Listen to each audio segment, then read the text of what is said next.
Lieutenant General Sanjeev Madhok, the head of defense business of Dynamatic Technologies Limited. I retired from the Indian Army in 2015, July, and joined the company in 1 year later in 2016. I firstly would like to congratulate the Indian government for this excellent Def Expo, which gives a great chance for India to showcase its abilities and take on even more, which is yet to come. And I see a great light for Make in India at the end of the tunnel, which the government is working very hard, and we in the private sector are supporting it fully. I also would like to compliment Defence Aviation Post, without whose help actually Make in India would not be where it is, because Defence Aviation Post as a great online media helps take these messages not only within the entire country but also in the entire world. Talking about the defense business, while we had been making mobile surveillance and command and control vehicles, our own quadcopter Patang, as also some elements of our R&D working towards UAVs in terms of UAV for agriculture and other commercial projects, we decided that we should shorten the learning curve as also the developmental cycle. And to shorten this, we went into a collaborative approach with the best three globally renowned Israeli companies. For UAVs, we partnered Israeli Aerospace Industries from Israel, whose UAVs are already there with the customer and he's well versed with them. Next, we partnered Magal for smart security solutions, where we would provide perimeter intrusion detection systems as also comprehensive integrated border management systems. And lastly, we partnered another world-renowned company, Karmer, for making armored vehicles in India. And our promoter, our MD and CEO, Mr. Udyant Malhotra, commonly referred to as Toby in the corporate world, he had a great vision and a concept of defense manufacturing, and we called it Fence, Sense, Defense.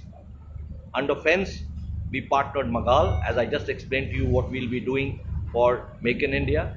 Under Sense, we partnered UAVs for Making in India with IAI, and under Defense, we partnered for armored vehicles along with Karmer. So as of today, if I take one business at a time, in the UAV business, we are already looking forward to the no cost, no commitment trials, which will take place shortly, anytime, for the mini UAVs for the infantry for the Indian Army. We are into the RFI for the MALE, the naval shipborne UAV, and the short range tactical RPAS for the artillery for the Indian Army. And a host of other things will come their way as and when the competition takes place, which is always fair and transparent in our country, and the best equipment is then inducted into the armed forces, and they deserve the best and they should get the best. Coming on to our next business, that is our perimeter intrusion detection system and the border integrated management systems. Here we are again looking at a host of 10 to 12 tenders that have come out. We would be supplying that excellent technology which is required, as also provide many a times like security of airfields and other things. They also need our mobile surveillance vehicles, command and control vehicles, sometimes quadcopters, UAVs. So these are the things we'll be supplying to those customers who will be needing them. And lastly, of course, the armored vehicles which are there, we will be gradually developing our strategy to make these armored vehicles in our country and take it forward. So I see a lot of activities up ahead. We as a company are highly excited, and we really want Make in India to succeed in a manner that has never been seen before. Thank you.